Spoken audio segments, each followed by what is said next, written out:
সারা দেশে বেড়েছে শীতের তীব্রতা, ঘন কুয়াশা ও হিমেল হাওয়ায় বেড়েছে ভোগান্তি। এবারে শীত পরিস্থিতির খবর জানাতে নওগাঁ ও পঞ্চগড় থেকে যোগ দেবেন সহকর্মীরা। শুরুতে নওগাঁতে থেকে আছেন সহকর্মী সাদেকুল ইসলাম। সাদেকুল, নওগাঁয় সকাল থেকে তাপমাত্রা কত রেকর্ড করা হয়েছে? জনজীবনে শীতের প্রভাব কেমন?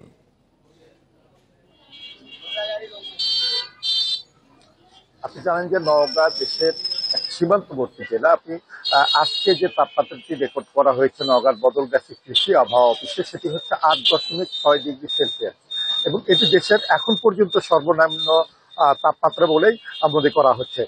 আবহাওয়া অফিস যেটি বলছে যে আকাশ কিন্তু পরিষ্কার, আপনার রোদও উঠেছে, কিন্তু মৃদু শৈত্যপ্রবাহ প্রবাহিত হওয়ার কারণেই কনকনে শীত কিন্তু বিরাজ করছে জেলা জুড়ে। আর এই কারণে এখানকার খেটে খাওয়া মানুষ যারা ছিন্নমূল এবং দরিদ্র জনগোষ্ঠীর মানুষ, তারা কিন্তু আসলে সকালে ভোরে যখন ঘুম থেকে উঠে তারা কাজের সন্ধানে বেরোচ্ছেন, তাদেরকে কিন্তু প্রচন্ড শীত কষ্ট পোহাতে হচ্ছে। একইভাবে কিন্তু এখানে আপনি জানেন যে এখন কিন্তু আপনার ইরিবুড়ো রোপণের কাজ চলছে, সেখানেও কিন্তু কৃষি শ্রমিকরা অনেক কষ্ট পাচ্ছেন এই কাজ করতে গিয়ে।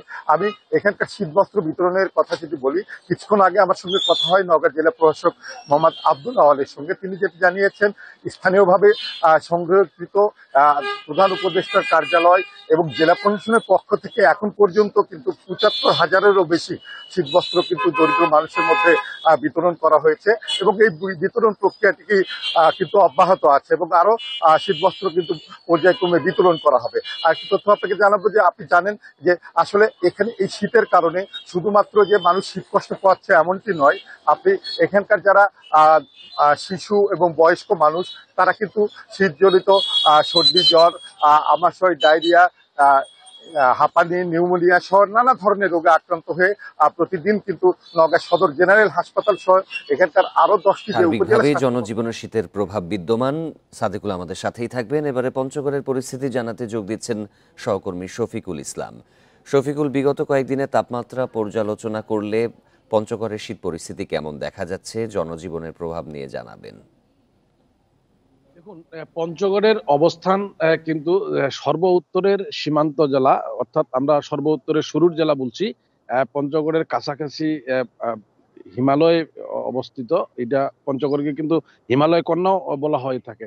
তো আমি যদি তেঁতুলিয়া আবহাওয়া অফিসের কথা বলি, তেঁতুলিয়া আবহাওয়া অফিসের তথ্য মতে পঞ্চগড়ে গতকাল শৈত্যপ্রবাহ, মৃদু শৈত্যপ্রবাহ ছিল। আজকেও কিন্তু মৃদু শৈত্যপ্রবাহ বয়ে চলেছে। সকাল ৯টায় সর্বনিম্ন তাপমাত্রা রেকর্ড করা হয়েছে ৯.৯ ডিগ্রি সেলসিয়াস। বলা হচ্ছে সর্বনিম্ন তাপমাত্রা যদি ৮ থেকে ১০-এর মধ্যে থাকে, তাহলে ওই এলাকায় মৃদু শৈত্যপ্রবাহ বয়ে চলে। গতকালকে থেকে আমরা দেখছি যে ৯ থেকে ১০-এর মধ্যেই সর্বনিম্ন তাপমাত্রা থাকছে।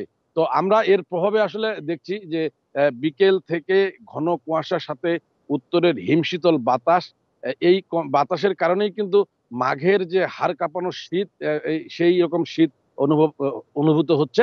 তো আমরা আসলে গতকালকেও দেখেছি যে দুপুর নাগাদ কিন্তু সূর্যের মুখ দেখা গিয়েছিল, কিন্তু সেই সূর্যের মধ্যে কোনো উত্তাপ ছিল না।